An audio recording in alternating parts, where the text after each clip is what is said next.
Just about 9:15, welcome back. This week's furry friend is Bucky, who is an incredibly sweet puppy. He was found at just 10 weeks old wandering the streets, and Denise is here. She's going to tell us all about him. You are his foster, Denise, and he's had already a bit of a rough start, but you say you wouldn't even know it. No, you wouldn't know that he has only one eye. Right. He's doing pretty well.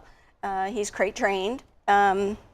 He's learning. It's just going to take time. Right. You know, but he's a good boy. And something special about your situation with him, Denise, is you have a lot of other pets, so he's getting used to a lot. I do. I have an 8-year-old dog, and I have 5 cats, and I have birds and chickens. Wow. So he's actually getting a lot of exposure. Absolutely. Plus my son and daughter-in-law and my daughter, their dogs come up and play with him. So he's learning to be around other dogs and socialize. So Yeah. he's good. He loves people. Oh, that's so great to hear. And I'm going to be honest, when I first saw pictures of him, I did not even notice the missing eye until I read it. Because he doesn't, he doesn't really look like it. He doesn't act like that. He never did. Even when I got him at 10 weeks, he was not affected by it at all, no pain. Oh, So he was a real trooper. He is so sweet. So can you tell us a little bit about the backstory of how he was found, if you feel comfortable with that? Yeah, sure. So he was roaming the streets in Shrewsbury, and some Good Samaritan brought him to animal rescue. Yeah. And he was there for 2 days for stray hold, and then I brought him home and took him to the ophthalmologist, and we had to have his eye removed. But we did everything all at one time, his neuter and his eye removal. So everything was all at one time. Okay, so he did really well. So he's neutered, and everything is good. So he's ready for his forever home. And with his sweet personality, like I said, you would not know. No. I mean, he's just like the normal everyday puppy. He has his crazy moments we see, yes. lots of licks, lots of love. Yes, definitely, definitely. What kind of family do you think he'd fit right into? I think he would be great in an active family.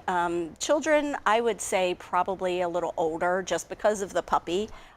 He's learning to not nip and, just not chew, but that's puppy. Right, the baby bites. They right? definitely outgrow that, but an active family and a family that will give him a job.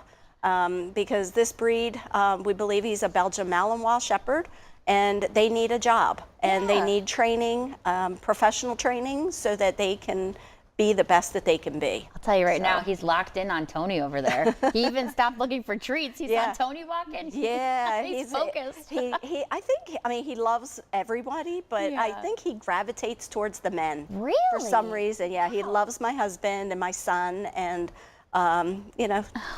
it's coming in today. He's met some of the other men that work here, and he's just liking the boys, right? Yeah, that's a good thing though, because that often in rescue, it's tougher to find that. It is, especially the ones that are just set free and just left to wander. It kind of makes you wonder. I can't imagine who would have done that, but it happens. We are happy to see how Bucky is thriving with you as his foster, but like we said, he is looking for that forever home. So if you're interested in learning more and you think Bucky could fit right into your family, I mean, he's a puppy. You'd have a nice long life with him. You can just head on over to our website on fox43.com. We're going to send it over to Tony with the dog walking forecast.